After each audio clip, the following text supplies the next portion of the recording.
गोविंद जय जय गोपाल जय जय गोविंद जय जय गोपाल जय जय राधा रमण हरि गोविंद जय जय राधा रमण हरि गोविंद जय जय गोविंद जय जय गोपाल जय जय गोविंद जय जय गोपाल जय जय राधा रमण हरि गोविंद जय जय राधा रमण हरि गोविंद जय जय गोविंद जय जय गोपाल जय जय गोविंद जय जय गोपाल जय जय राधा रमण हरि गोविंद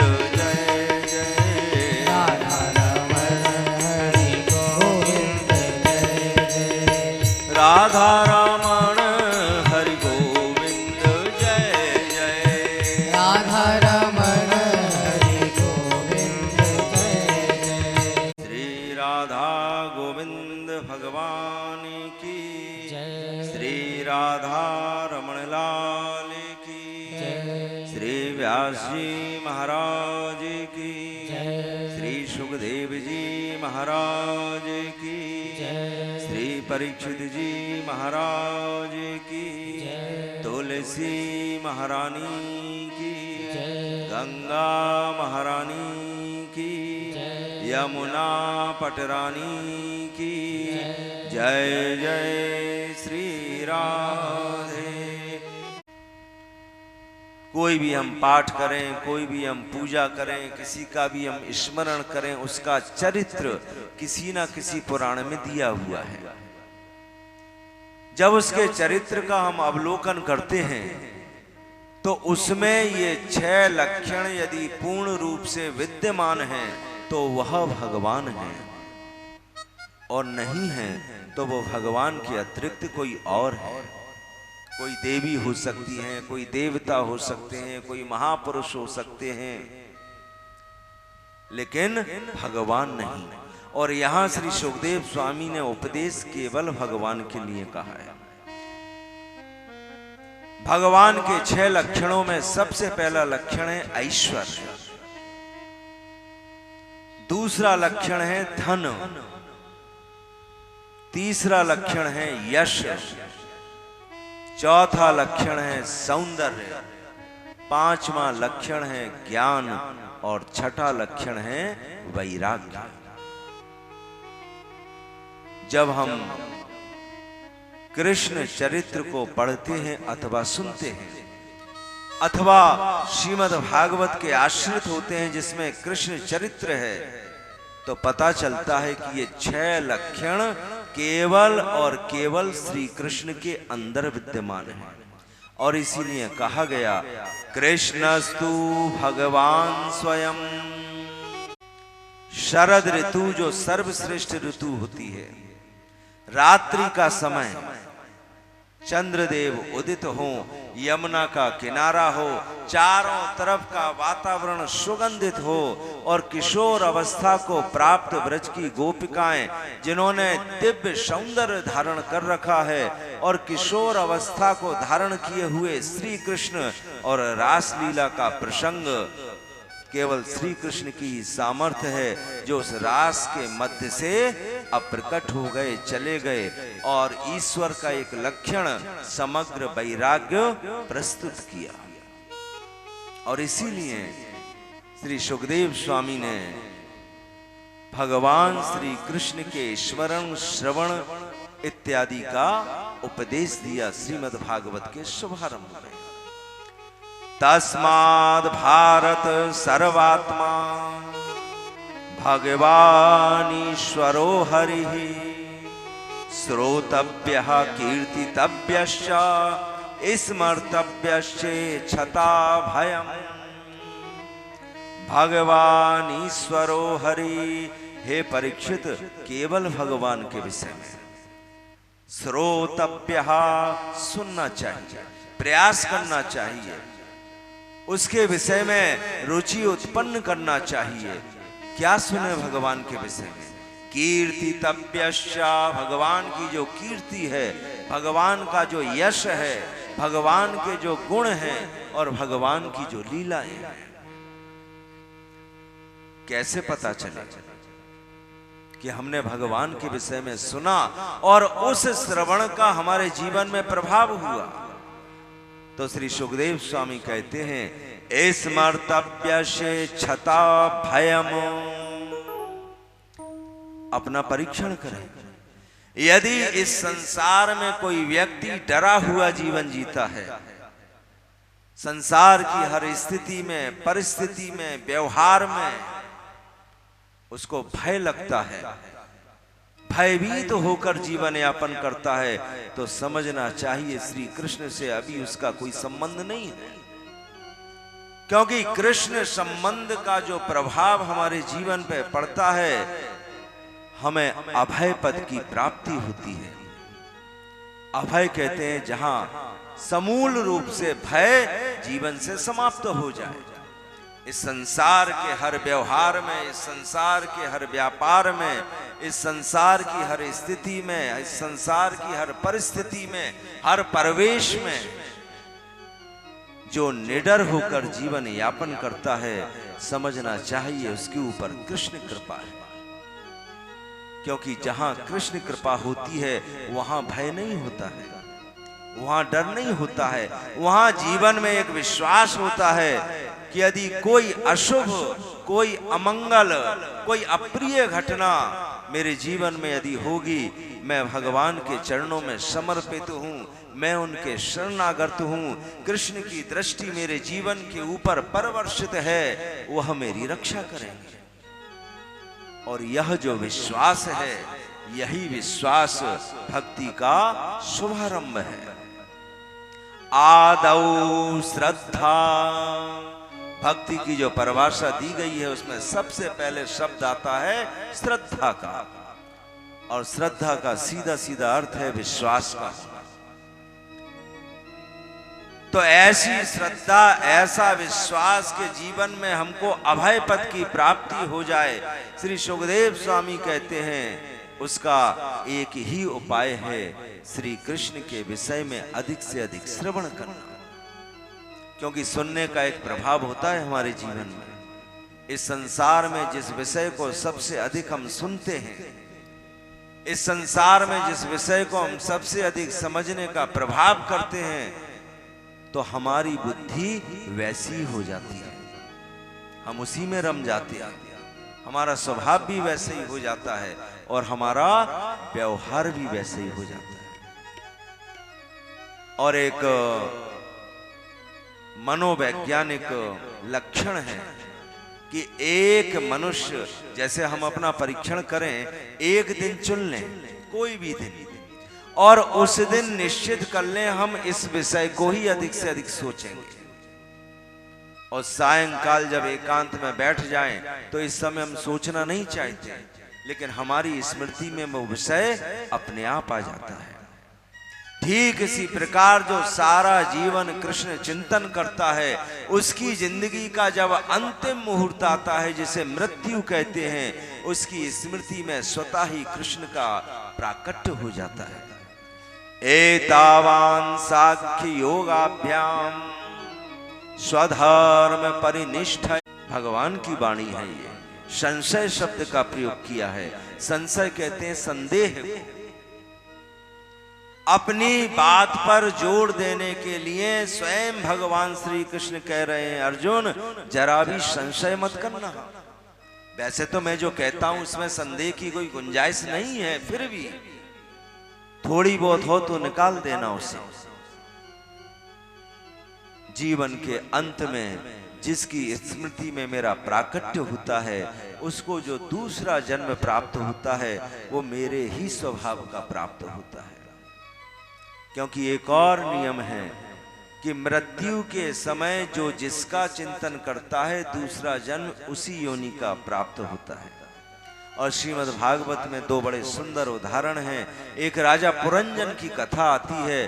पुरंजन अपनी पत्नी से बहुत प्रेम करता था। पत्नी खड़ी हो तो पुरंजन खड़ा हो जाए, पत्नी बैठे तो पुरंजन बैठ जाए, पत्नी चलने लगे तो पुरंजन चलने लगे, पत्नी रुक जाए तो पुरंजन रुक जाए, पत्नी मुस्कुराए तो पुरंजन मुस्कुराने लगे, पत्नी मौन हो जाए तो पुरंजन मौन हो जाए। जिंदगी का एक ही नियम है, जो पत्नी करेगी वो मैं करूंगा। मृत्यु के समय एक स्त्री का चिंतन हुआ तो दूसरे जन्म में स्त्री की योनि प्राप्त हुई। एक और कथा आती है मोक्ष के अधिकारी भरत जी महाराज की। लेकिन मृत्यु के समय एक पशु का स्मरण किया तो दूसरी योनि में पशु बने, मोक्ष की प्राप्ति नहीं हुई। और इसीलिए श्री सुखदेव स्वामी ने जोर देकर कहा, हे परीक्षित, कुछ भी करो, चाहे ज्ञान से, चाहे वैराग्य से, चाहे सत्संग से, चाहे स्वभाव से, चाहे किसी भी प्रकार हो, जिसने अपना जीवन ऐसा बना लिया कि मृत्यु के समय भगवान का स्मरण हो जाए, समझना चाहिए उसकी मृत्यु, उसका जन्म और उसको जन्म देने वाली उसकी जो माता है, इन तीनों का जीवन सफल हो जाता है। परीक्षित जी महाराज ने गुरुदेव से प्रार्थना की, गुरुदेव, संसार में जितने भी मनुष्य हैं उनके अंदर तीन प्रकार के गुण होते हैं। कुछ लोग सत्व गुण में होते हैं, कुछ रजोगुण में होते हैं और कुछ तमोगुण में होते हैं। वैसे हम जितने भी संसार में हैं, सबके अंदर तीनों गुण हैं, लेकिन जिसके अंदर जिस गुण की प्रधानता होती है उसका वैसा ही स्वभाव होता है। बहुत सरल भाषा में समझें तो जो सतोगुणी व्यक्ति है उसका जीवन शांत होता है, छोटी छोटी बातों पे गुस्सा नहीं आती है उसे, किसी उलझन में पड़ जाए तो और उलझता नहीं है, तुरंत सुलझ जाता है, जीवन उसका प्रसन्न रहता है। और जो भी उसके संपर्क में आते हैं उसका प्रयास होता है कि मैं भी प्रसन्न हूं और चारों तरफ जितने भी मेरे संबंधी हैं वो भी सब प्रसन्न रहे। सतोगुण का लक्षण। रजोगुण, रजोगुणी व्यक्ति का स्वभाव होता है मेरे ठाट बाट में कोई कमी ना हो, पड़ोसी से मुझे कोई मतलब नहीं, जितने भी मिलने जुलने वाले हैं उनसे कोई मतलब नहीं, अपना काम बढ़िया चलना चाहिए। जैसे होता है ना, कभी लाइट चली जाए तो अब तो बड़ी बड़े भवन बन गए हैं, यदि किसी बस्ती में जाके देखो किसी की लाइट चली जाए तो सबसे पहले क्या बोलते हैं, देख तो पड़ोसी की आ रही है कि गई। अगर पड़ोसी की भी गई तब तो कोई बात नहीं, और उसकी आ रही है तो फिर मुश्किल है। रजोगुण, अपना ठीक रहे, दूसरे से कोई मतलब नहीं। तीसरे तमोगुणी व्यक्ति होते हैं, इनका सीधा सीधा सिद्धांत होता है, मेरे 1000 रुपए का नुकसान हो जाए कोई चिंता नहीं, इसका 5000 का होना चाहिए। ऐसा ही बोलते हैं ना, मोर जो हुई देख ले वो, तोला नहीं छोड़ वो है। अरे अपना भी तो देखो भाई, अपना भी तो नुकसान हो रहा है, बोले होने दो, इसका नहीं सुधरना चाहिए। ये 3 गुण हैं और तीनों के ये सरल भाषा में स्वभाव है। अब यहां श्री परीक्षित जी महाराज पूछते हैं कि सतोगुणी व्यक्ति, किसी को समझाने की आवश्यकता नहीं, किसी को प्रेरणा देने की जरूरत नहीं, अपने स्वभाव से ही भगवान की ओर चलना प्रारंभ कर देता है। जिज्ञासा कुछ हो तो किसी से पूछ ले, समाधान कर ले, वो बात अलग है। रजोगुणी व्यक्ति में थोड़ी सी विक्षिप्तता आ जाती है और तमोगुणी व्यक्ति में मूढ़ता आ जाती है। और रजोगुणी व्यक्ति और तमोगुणी व्यक्ति स्वयं तो छोड़ो, यदि कोई समझाए भी तो उनके बात समझ में नहीं आती है। तो परीक्षित जी महाराज ने पूछा कि भगवान की कृपा की जरूरत तो सबको है, बिना ईश्वर की कृपा से हम बहुत सुंदर जीवन व्यतीत कर लें संभव नहीं, बिना ईश्वर की कृपा से हमारे जीवन में आनंद की उपलब्धि हो जाए संभव नहीं। यदि कोई व्यक्ति इस संसार में प्रसन्न जीवन जी रहा है तो समझना चाहिए उसके ऊपर ईश्वर की अतिशय कृपा है, क्योंकि बिना उनकी कृपा के ऐसा संभव नहीं।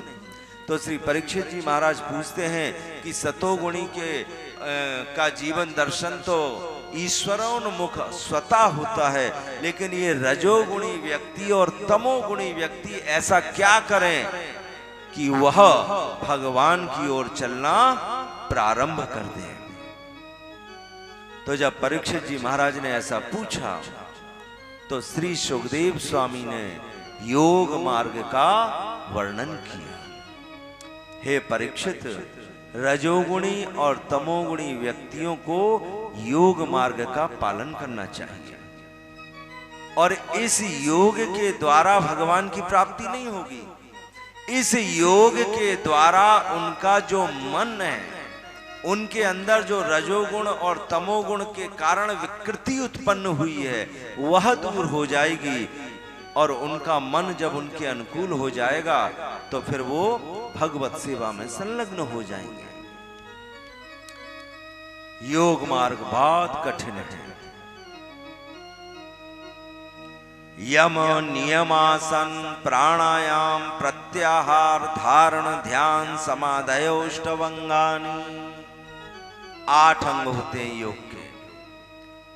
पहले यम है, फिर नियम है, फिर आसन है, फिर प्राणायाम है, फिर प्रत्याहार है, फिर धारणा है, फिर ध्यान है, फिर समाधि है। उसके बाद में मोक्ष की उपलब्धि है। एक योगी योग के मार्ग में साधना के द्वारा एक एक सीढ़ी को पार करता है, और समाधिस्थ होकर जब संयमित होता है तब उसे लक्ष्य की प्राप्ति होती है। संभव नहीं हर कोई कर ले। इसमें एक शब्द आया है प्रत्याहार। प्रत्याहार की जिसे सफलता प्राप्त हो जाती है, स्विषया संप्रयोगे चित्तस्य स्वरूपानुकार इवेन्द्रियाणाम प्रत्याहारः। हमारी इंद्रियां जब अपने विषयों का की उपेक्षा कर दें तो समझना चाहिए प्रत्याहार में सफल हुए। और प्राणायाम के द्वारा मन नियंत्रित होता है। प्राणायाम में श्वास खींची जाती है, रोकी जाती है, छोड़ी जाती है। कुंभक, पूरक, रेचक 3 इनके नाम हैं। कभी बहुत अशांति हो, मन ना लग रहा हो, थोड़ी देर प्राणायाम कर लें तो बहुत शांति प्राप्त होती है, क्योंकि इससे हमारा जो मन है, मन नियंत्रित हो जाता है। धारणा, श्री सुखदेव स्वामी कहते हैं कि सबसे पहले योग के प्रसंग में संसार की कोई भी वस्तु ले लें, उस वस्तु को अपने सामने रखें, बार बार उस वस्तु में अपने मन को लगाएं। इस प्रक्रिया को धारणा कहते हैं। अब मन हटेगा, मन और कहीं जाएगा, लेकिन वस्तु सामने है, लौट फिर के मन वहीं आ जाएगा। और जब वस्तु हमारे सामने है और मन उसी को देखता रहे तो समझो धारणा में सफल हो गए। उसके बाद आता है ध्यान। ध्यान का अर्थ है कि अब वस्तु हमारे सामने नहीं है, वस्तु को हटा दिया गया, फिर भी मन उसी वस्तु में लगा है, उसको ध्यान कहते हैं। और धारणा और ध्यान के बाद आती है समाधि। पूछा परीक्षित जी महाराज ने, गुरुदेव प्राप्ति तो ईश्वर की करना है, प्राप्ति तो भगवान की करना है, ये संसार की किसी भी वस्तु में जब हम मन लगाएंगे, उस वस्तु से भगवान का क्या संबंध है? तो इस प्रसंग में श्रीमद् भागवत में श्री सुखदेव स्वामी ने भगवान के विराट स्वरूप का वर्णन किया है। भगवान के विराट स्वरूप का वर्णन 2 बार हुआ है। एक बार महाभारत युद्ध के प्रसंग में अर्जुन को जब मोह प्राप्त हो गया था तो भगवान ने अपने विराट स्वरूप का दर्शन कराया। एक बार श्रीमद् भागवत में जब श्री सुखदेव स्वामी ने योग मार्ग का वर्णन किया, उसमें भगवान के विराट स्वरूप का दर्शन कराया है। आप सभी बड़े ध्यान से भगवान के विराट स्वरूप का दर्शन करें। 14 लोक होते हैं, बीच में पृथ्वी है, कुछ ऊपर हैं, कुछ पृथ्वी के नीचे हैं। पाताल में तस्हि पाद मूलम, नीचे से प्रारंभ करते हैं और भगवान के चरणों से प्रारंभ किया है।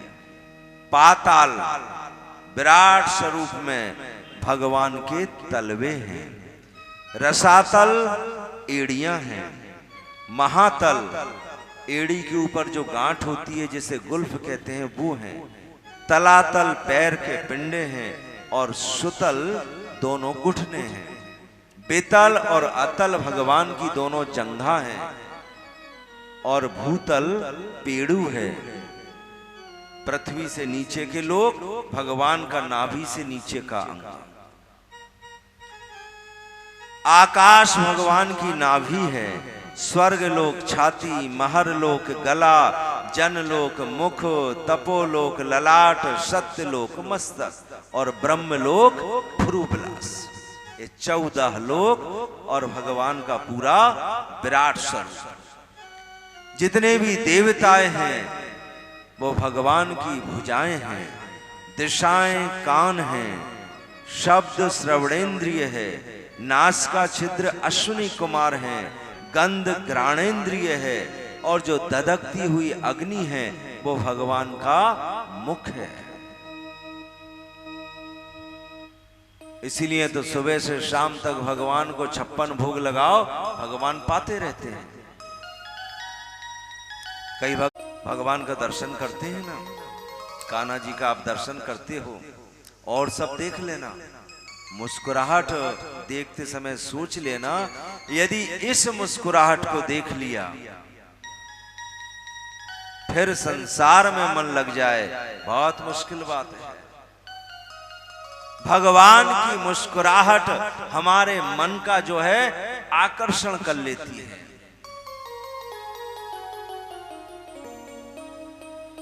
लज्जा ऊपर का होठ है, लोभ नीचे का होठ है, समुद्र कोख है, पर्वत हड्डियां हैं, नदियां नाड़ियां हैं, वृक्ष रोम हैं, वायु श्वास है, काल जो है भगवान की चाल है, और गुणों का चक्कर कर्म है। बादल केश हैं, संध्या वस्त्र है, मूल प्रकृति भगवान का हृदय है। अव्यक्त माहुर हृदयम मनश्य स चंद्रमा सर्व विकार कोशः। सारे विकारों का जो खजाना है उसे ही मन कहते हैं। ये जो चंद्रमा है ये भगवान का मन है। ब्राह्मण लोग मंत्र बोलते हैं ना, चंद्रमा मन सो जाता, भगवान के मन से प्रकट हुआ है चंद्रमा। महातत्व चित्त है, रुद्र अहंकार है, ये जितने भी पशु हैं भगवान के नख हैं। और कभी कभी हम देखते हैं कोई पशु या कोई पक्षी बहुत सुंदर 4-5 रंग उसमें मिले रहते हैं, बड़ी सुंदर रंगों की एक चित्रकारी होती है। वो भगवान की अद्भुत क्रिया कौशल है। मनोरमनीषा मनसो निवासः। और हम जितने भी मनुष्य हैं, ये संसार के सारे मनुष्य भगवान का निवास स्थान है। और इसीलिए भगवान की 2 प्रकार की मूर्तियां होगी। एक भगवान की मूर्ति जिसे मनुष्य बनाता है, चाहे पत्थर की हो, चाहे धातु की हो, चाहे रत्न की हो, किसी भी प्रकार की हो, इन मूर्तियों को मनुष्य बनाता है और फिर उनकी पूजा होती है। एक भगवान की मूर्ति जो स्वयं भगवान बनाते हैं, और उस मूर्ति को मनुष्य कहा गया है। संसार के सब मनुष्यों के अंदर ईश्वर का निवास है, और इसीलिए मनुष्य जो है भगवान की स्वयं की बनाई हुई अपनी एक मूर्ति है।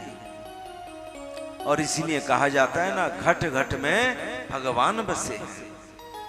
घट यानी शरीर।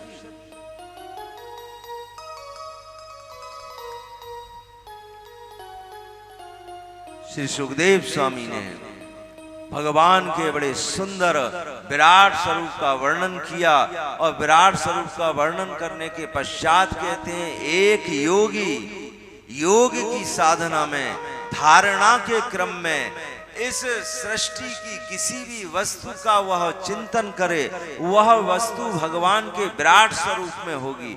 बात पृथ्वी की नहीं है, 14 लोक में कोई भी वस्तु। प्रारंभ में योग मार्ग में धारणा कहा गया ना, किसी भी वस्तु पे मन लगाओ। तो परीक्षित जी महाराज ने पूछा कि हमें प्राप्ति भगवान की करनी है, उस वस्तु से क्या लेना देना। तो विराट स्वरूप का वर्णन करके कहते हैं कि वह वस्तु निश्चित ही भगवान के विराट स्वरूप में है, और इसीलिए अप्रत्यक्ष रूप से धारणा भगवान की ही हुई है। और संसार में जितने भी मनुष्य हैं, इन सभी मनुष्यों के अंदर 6 प्रकार के चक्र होते हैं।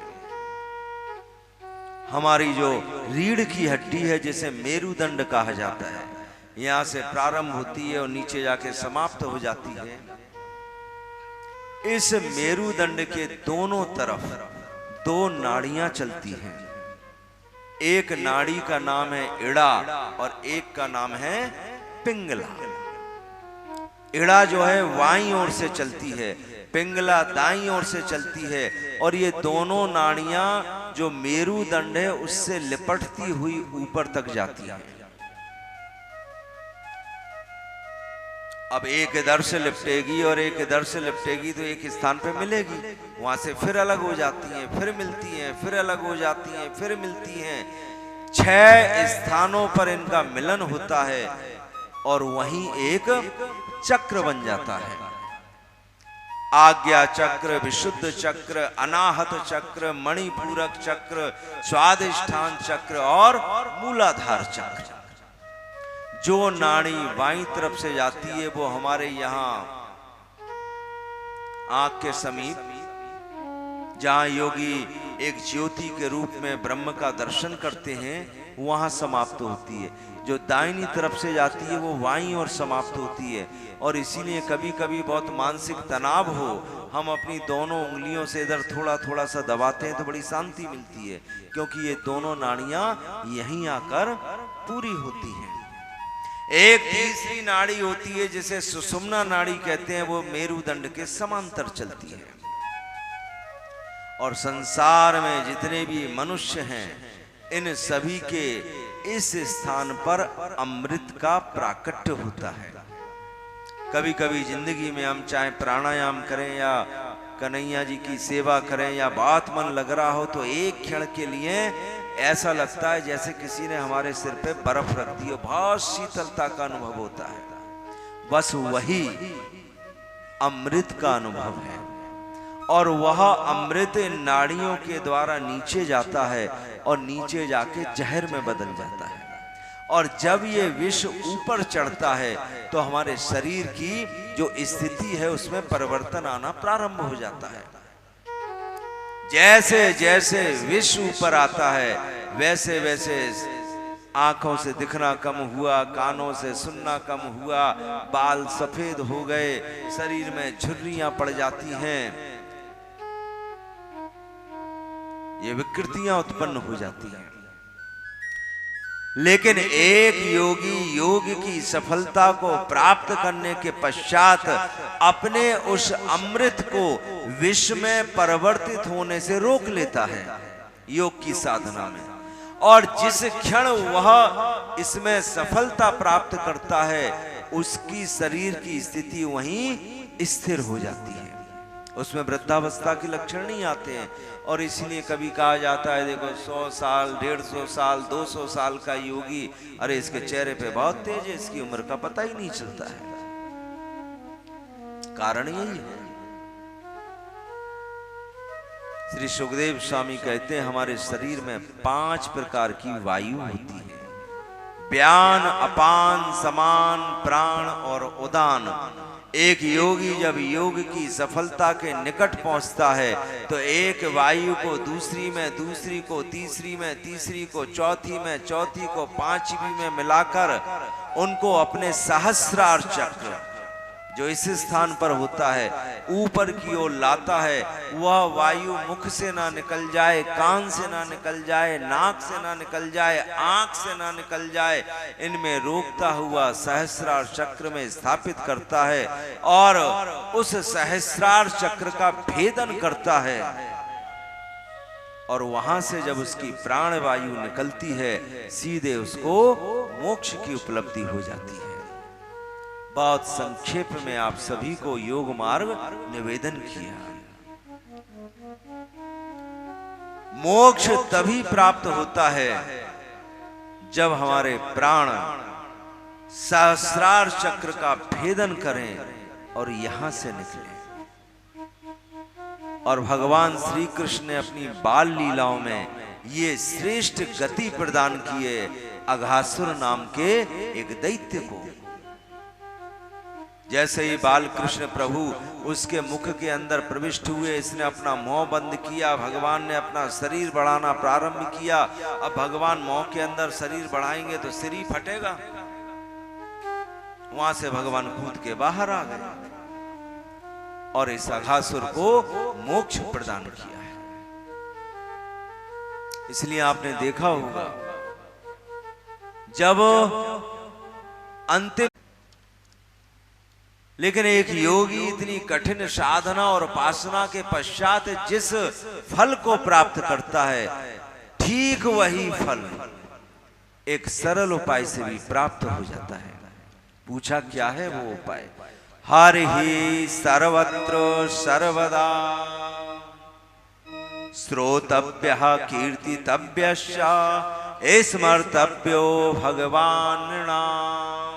इस संसार का जो मनुष्य सर्वत्र यानी हर जगह और सर्वदा यानी हर समय, यदि कोई संसार का मनुष्य अपने जीवन में हर जगह और हर समय, हरि ही माने भगवान, उनसे जुड़ा हुआ है तो उसे योग की साधना की आवश्यकता नहीं। बड़े बड़े कठिन योग, बड़े बड़े कठिन तप, बड़ी बड़ी कठिन उपासनाएं, बड़े बड़े कठिन साधन, इनसे जिस फल की प्राप्ति होती है वह फल एक सरल उपाय से प्राप्त हो जाता है। बस अपना जीवन ऐसा कोई बना ले कि 24 घंटे जीवन भर वह श्रवण के द्वारा या चिंतन के द्वारा या स्मरण के द्वारा या सेवा के द्वारा भगवान से जुड़ा रहे, जैसा आप लोगों का जीवन है। कहीं भी जाएं कान्हा जी साथ में है और सिंहासन पे है। और बल्कि हम तो आश्चर्यचकित हुए जब एक बार हमने सुना कोई बात चल रही थी तो आपने कहा था कान्हा जी से उसे जीवन में प्राप्त हो जाता है। बड़े सरल उपाय का निरूपण किया। बोलो श्रीमद् भागवत महापुराण की जय। करना चाहें बहुत सरल है, लेकिन जब करने पे आते हैं तो लगता है बहुत कठिन है। लेकिन धीरे धीरे धीरे धीरे यदि अभ्यास करें तो निश्चित ही कुछ समय में हमारी ऐसी मानसिक स्थिति हो जाती है कि जो भी है कान्हा जी के लिए है। फिर उसमें फल नहीं देखते हैं कि कैसा मिला। जब समर्पण ईश्वर को हुआ है तो फल जो मिल रहा है वह भी ईश्वर के द्वारा प्राप्त हो रहा है, और उसमें भरोसा होना चाहिए कि यह फल हमारे जीवन का सर्वश्रेष्ठ फल है। और उस समय यदि आनाकानी की तो समझ लेना चाहिए फिर अभी वास्तविकता में कमी है। बहुत सुंदर प्रसंग है श्रीमद् भागवत का, लेकिन मन की एक स्थिति है, चंचलम ही मनः कृष्ण। पढ़ाई लिखाई पूरी होने वाली है,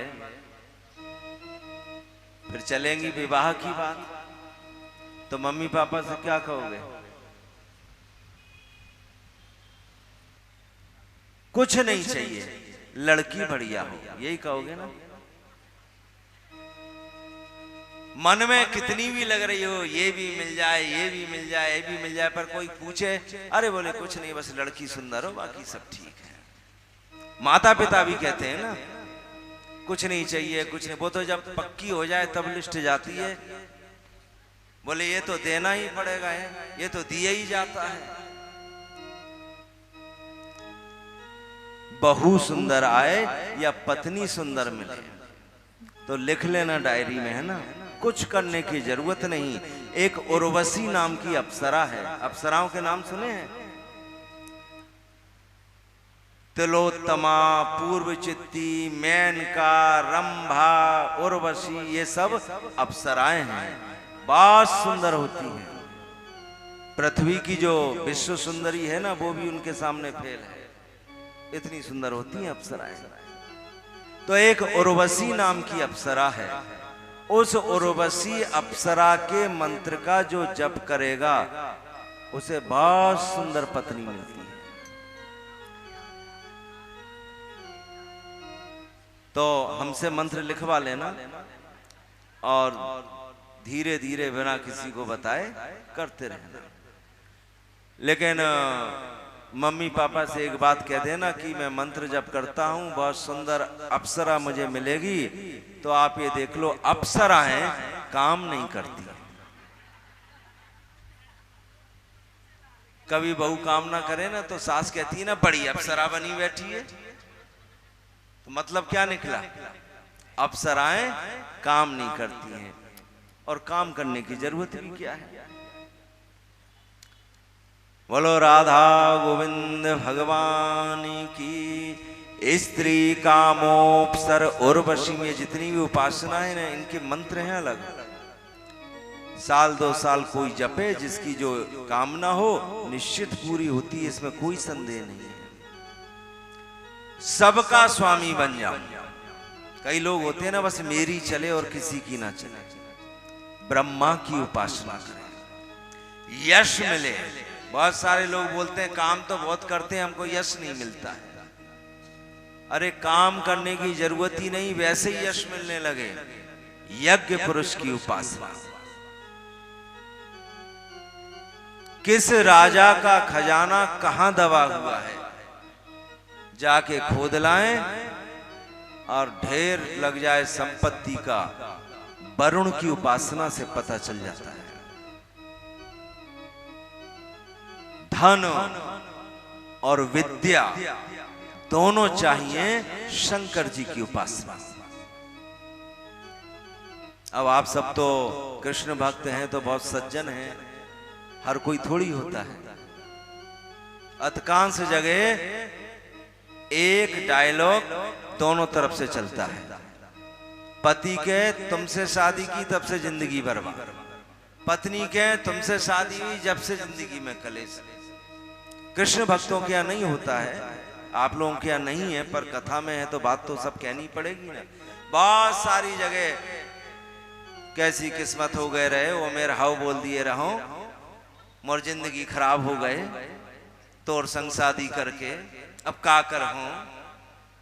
ये सारी बातें यदि खत्म करना हो और पति जीवन भर केवल पत्नी के ही प्रेम में रहे और पत्नी जीवन भर केवल पति के प्रेम में रहे, तो पार्वती की उपासना है। जो पार्वती की उपासना करते हैं उन पति और पत्नी में बहुत प्रेम होता है। हमारे प्रिय मित्र अशोक जी की तरह दोनों परीक्षित अकामः सर्व कामो वा मोक्ष काम उदारदी तीव्रेण भक्ति योगेन यजेत पुरुषम परम। केवल एक उपासना परम पुरुष भगवान श्री कृष्ण की। अकामः, यदि कोई चाहता है कि मैं निष्काम हूं, मेरे अंदर बहुत सारी कामनाएं उत्पन्न ना हो, केवल मेरा सारा जीवन कृष्ण सेवा में लगा रहे, निष्काम होकर जीवन जीऊं, अकामः बोले प्राप्त हो जाएगा। सर्व कामो वा, मेरे जीवन की सारी कामनाएं सफल हो जाए। जो चीज मतलब की है वो भी मिले और जो मतलब की नहीं है वो भी मिल जाए, सब मिल जाए। बोले ठीक है, हो जाएगा।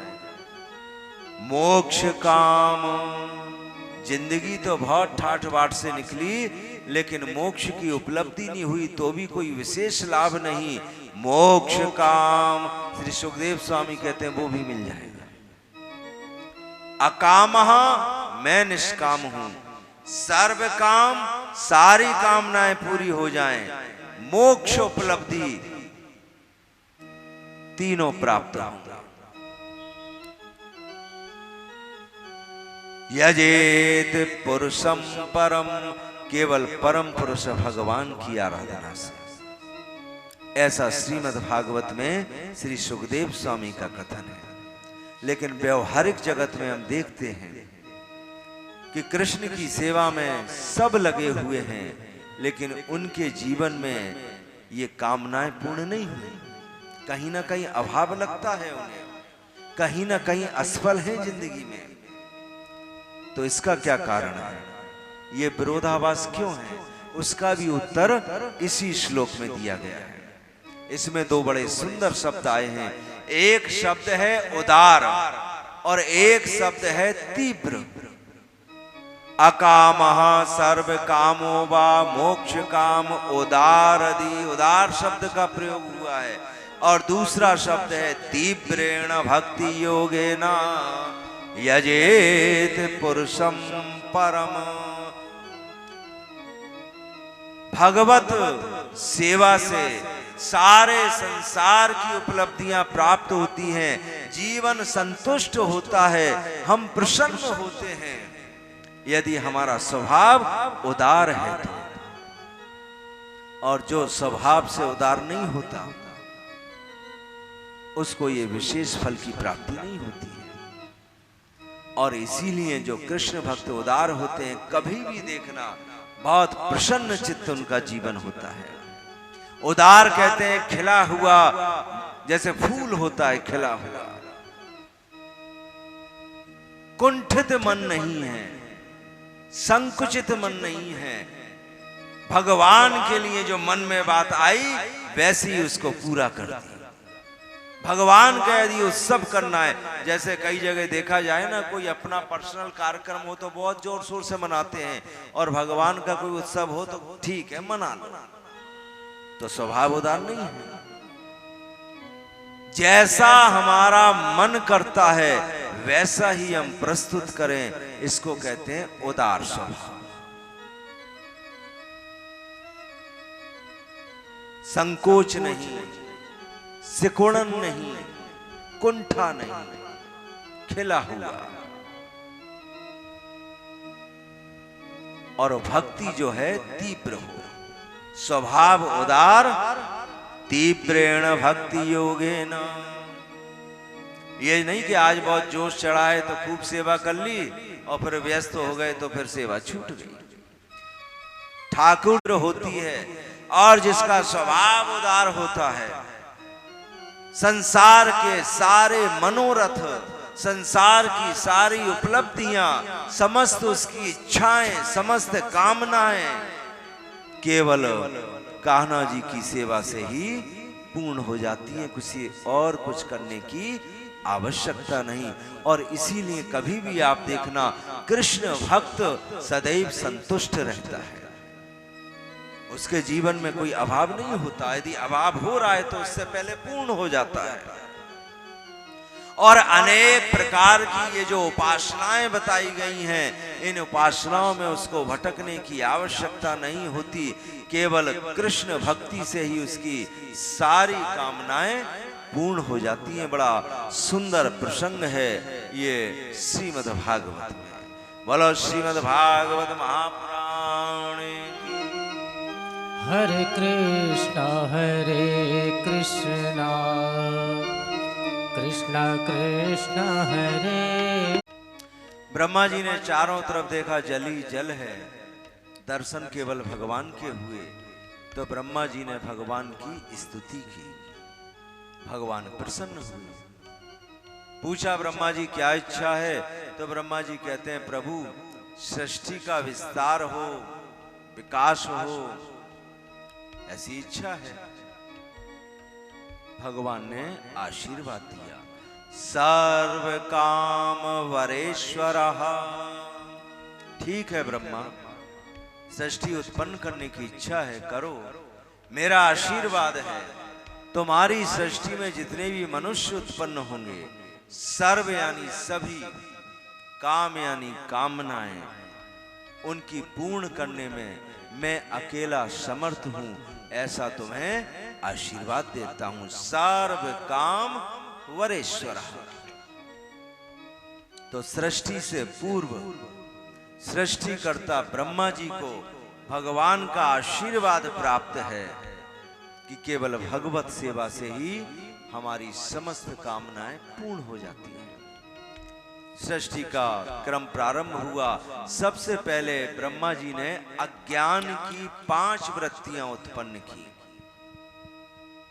अब अज्ञान की सृष्टि है तो ब्रह्मा जी को अच्छी नहीं लगी। दूसरी सृष्टि की जिसमें सनक, सनंदन, सनातन, सनत कुमार, ये 4 ऋषि बालक उत्पन्न हुए।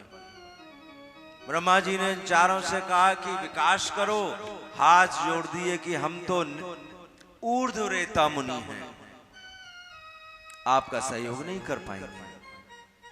तीसरी सृष्टि की जिसमें रुद्र उत्पन्न हुए। चौथी सृष्टि की जिसमें ब्रह्मा जी के 10 पुत्र हुए, मरीचि, अत्रि, अंगरा, पुलस्त, पुलह, क्रतु, भृगु, वशिष्ठ, दक्ष, और 10 में है देवर्षि नारद जी। इसके बाद ब्रह्मा जी ने एक स्त्री और एक पुरुष का जोड़ा उत्पन्न किया। पुरुष है स्वयंभू मनु, स्त्री है शतरूपा महारानी, और इन दोनों से कहा संतान उत्पन्न करो, सृष्टि का विकास हो। तो स्वयंभू मनु और शतरूपा महारानी ने ब्रह्मा जी से निवेदन किया कि संतान तो उत्पन्न करें, रहेगी कहां? पृथ्वी तो प्रलय के जल में डूबी हुई है। तो ब्रह्मा जी ने भगवान से निवेदन किया, और आज सृष्टि की समुचित व्यवस्था हेतु भगवान ने बड़ा एक सुंदर रूप धारण किया। बोलो बराह भगवान की। बराह रूप से भगवान का प्राकट्य हुआ, प्रलयकालीन जल में प्रविष्ट हुए, अपनी डाढ़ के ऊपर पृथ्वी को स्थापित किया, और जब जल से ऊपर पृथ्वी को ला रहे थे, मार्ग में हिरण्याक्ष नामक दैत्य से युद्ध हुआ। बराह भगवान ने हिरण्याक्ष का उद्धार किया और पृथ्वी की स्थापना की। हिरण्याक्ष और हिरण्यकश्यप भगवान के दो द्वारपाल हैं, जय और विजय। दरवाजे पे खड़े रहते हैं। एक बार शनकादि ऋषि आए तो भाई द्वारपालों का काम है, और द्वारपालों ने रोक दिया तो इन्हें गुस्सा आ गई। अंदर भगवान हैं, मैं भक्त हूं, दर्शन करने जा रहा हूं, और आपने रोक दिया। भक्त और भगवान के बीच में जो बाधा उत्पन्न करे, शाप दे दिया, 3 असुर योनियां प्राप्त होंगी। जय और विजय ने भगवान से निवेदन किया, प्रभु हम तो आपके सेवक हैं,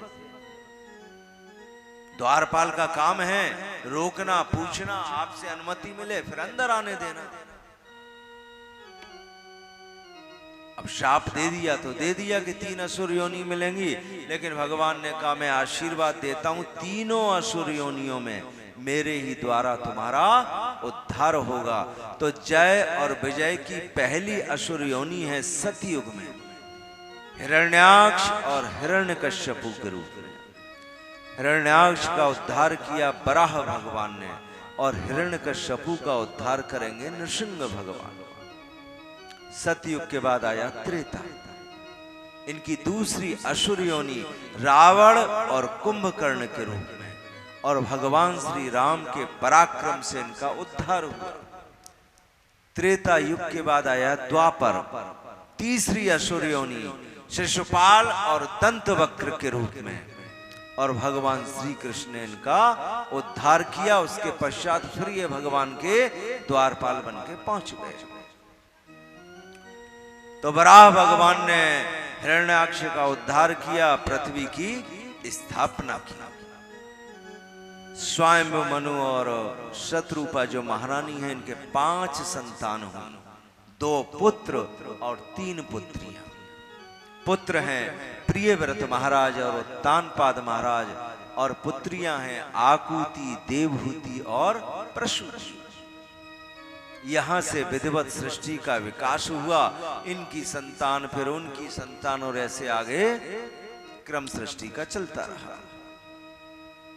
एक ऋषि हैं बड़े तपस्वी, कर्दम ऋषि। ब्रह्मा जी ने कहा अरे ऋषि आप भी विवाह करो, संतान उत्पन्न करो, सहयोग करो सृष्टि के विकास में। तो कर्दम ऋषि कहते हैं ब्रह्मा जी से, मैं बाबा जी हूं, जंगल में रहता हूं, कुटिया बना के रहता हूं, मेरा विवाह कैसे होगा। तो ब्रह्मा जी ने कहा एक काम करो, तुम्हारे ही आश्रम में कोई कन्या आ जाए और विवाह के लिए कहे तो बस मने मत कर लेना, कर लेना। बोले ठीक है कर लेंगे। एक बार स्वयंभु मनु और शत्रुपा महारानी अपनी कन्या देवहूति के साथ में कर्दम ऋषि के आश्रम में पहुंचे। बड़े तपस्वी हैं। निवेदन किया ये हमारी कन्या है देवहूति, आप इसे पत्नी के रूप में स्वीकार करें, विवाह करें। तो कर्दम ऋषि को ब्रह्मा जी की बात याद आ गई कि देखो मने मत करना, तुरंत हाँ कह देना। बोले ठीक है कर लूंगा, लेकिन एक शर्त है मेरी। स्वयंभु मनु कहते हैं वैसे तो माला फेर रहे हैं और विवाह की बात चली तो शर्त आ गई। तो पत्नी ने कहा आप पे कौन सी कमी है, पूछ लो, जो मांगेंगे सो दे देंगे। तो स्वयंभु मनु ने पूछा क्या शर्त है।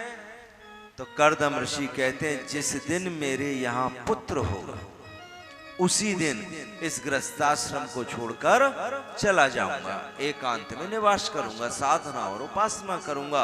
स्वयंभू मनु और शत्रुपा महारानी घबरा गए कि भाई ऐसे ऋषि के साथ में अपनी कन्या का कैसे विवाह कर दें, जो कहते हैं पुत्र होते ही घर छोड़ के चला जाऊंगा। अरे पुत्र होगा उस समय तो गृहस्थाश्रम प्रारंभ होगा, कौन पालन पोषण करेगा, कौन सुरक्षा करेगा।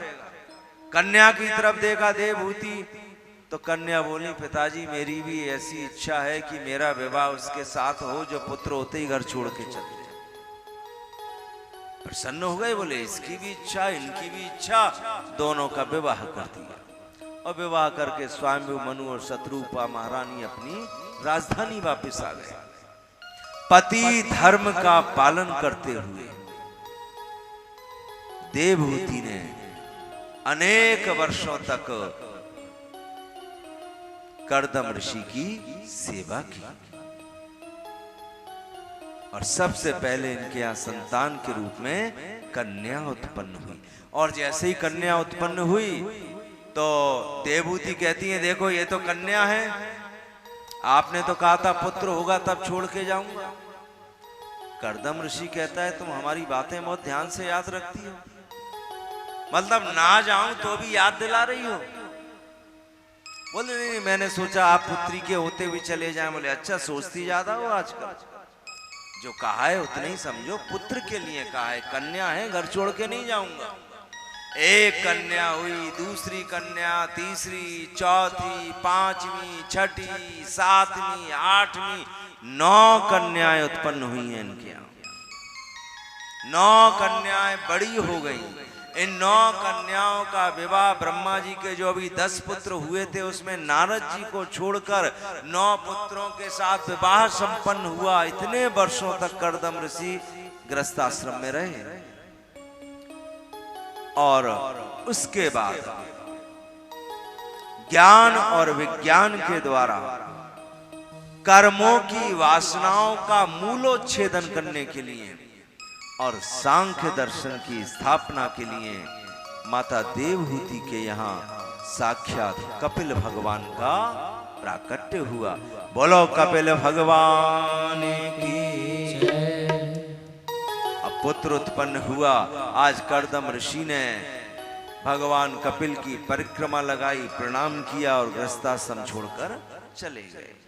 माता देवहूति है, पुत्र हैं कपिल भगवान। एक बार माता और पुत्र दोनों बैठे हुए थे तो माता देवहूति ने पूछा, पुत्र ये बताओ, ये संसार में मैं और मेरापन क्यों होता है? संसार में सुख और दुख का कारण क्या है? संसार में बंधन और मोक्ष की उपलब्धि कैसे होती है? कपिल भगवान कहते हैं, हे माता, चेतः खल्वस्य बंधाय मुक्तये चात्मनोमतम् गुणेषु शक्तं बंधाय रतं वपुंषि मुक्तये। सुख दुख बंधन मोक्ष कपिल भगवान ने इसका एकमात्र कारण बताया, मन। हे माता, इस संसार में जिसका जैसा मन होता है उसको वैसा ही प्रतीत होता है। संसार वही है, संसार के लोग वही हैं, संसार का व्यवहार वही है, प्रकृति वही है, संबंध वही है। एक व्यक्ति को सुख प्राप्त होता है और दूसरे को दुख प्राप्त होता है। हे माता, जिसका जैसा मन उसको वैसी ही सृष्टि दिखाई देती है और जिसको जैसी सृष्टि दिखाई देती है वैसा ही उसे अनुभव होता है। जैसे काले रंग का चश्मा लगा लें तो काला दिखे, लाल रंग का लगा लें लाल दिखे, पीले रंग का लगा लें पीला दिखे। चश्मे के रंग हैं, संसार के नहीं है। जिसने जैसा धारण किया हुआ है वैसा ही उसे दिखता है। जिसका जैसा मन होता है वैसी ही उसकी भावनाएं होती हैं। जिसकी जैसी भावनाएं होती हैं वैसी ही उसकी दृष्टि होती है। दो आदमी कहीं बात कर रहे हों, अब मन और भावनाएं और दृष्टि, एक बैठा बैठा सोचेगा ये मेरे विषय में पता नहीं क्या बात कर रहे हैं, बैठे बैठे उसे गुस्सा आने लगेगी, चिढ़ लगने लगेगी। दूसरा सोचेगा अरे कर रहे होंगे कुछ अपनी बात, अपने को क्या लेना देना, वो शांत रहेगा। भावनाएं, दृष्टि, और जिसकी जैसी दृष्टि होती है उसको वैसी ही सृष्टि दिखाई देती है। युधिष्ठिर जी महाराज की दृष्टि श्रेष्ठ है। इस संसार में जहां भी देखा सज्जनता दिखाई दी, दुष्टता उनको दिखाई नहीं दी। दुर्योधन की दृष्टि दूषित है, जहां भी देखता है वहां उसको दुष्टता ही दिखाई देती है। सब कुछ दृष्टि का खेल है। सृष्टि वैसी है। दृष्टि कैसी होगी? जैसी भावना होगी। भावना कैसी होगी? जैसा मन होगा। और मन से भी आगे एक बात है जो अभी सांख्य दर्शन में आएगी, कपिल भगवान की। कपिल भगवान कहते हैं, हे माता, इस संसार में कहीं भी पूर्ण सुख नहीं है। व्यक्ति के जीवन में जब सुख अधिक होता है, दुख कम होता है, तो उसे दुख का अनुभव नहीं होता है, लेकिन दुख रहता है उसकी जिंदगी में। और जब दुख अधिक हो जाए, सुख कम हो जाए, तो उसे सुख का अनुभव नहीं होता। एक मनुष्य सारा जीवन अथक परिश्रम करता है, केवल उद्देश्य एक ही रहता है, मैं सुखी हो जाऊं। और सुख एक धोखा है, सुख एक भ्रम है। सुख है नहीं संसार में। भगवान कपिल के अनुसार सुख एक भ्रम है कि बस ये और प्राप्त कर लूं तो सुखी हो जाऊंगा, यहां और सफल हो जाऊं तो सुखी हो जाऊंगा। अरे ये काम बिगड़ गया इसलिए मैं दुखी हो गया। सारा जीवन इसी उधेड़ बुन में लगा रहता है और सुख की संभावना से अथक परिश्रम करता हुआ ना खा पाता है, ना सो पाता है, ना घूम पाता है, ना लोगों से व्यवहार कर पाता है। जब देखो तब परिश्रम परिश्रम परिश्रम, कारण एक ही, सुखी हो जाऊं, सुखी हो जाऊं। और इस सुख की संभावना में उसकी मृत्यु हो जाती है। अपने पूर्व कर्मों के अनुसार ये जो जीव है अनेक योनियों में भटकता भटकता जब एक मनुष्य का शरीर धारण करता है, तो भगवान कपिल कहते हैं कि 5 दिनों में इसका जो स्वरूप है पानी के बुलबुले के समान होता है। 10 दिन में बुलबुला कठोर हो जाता है। मैया के गर्भ में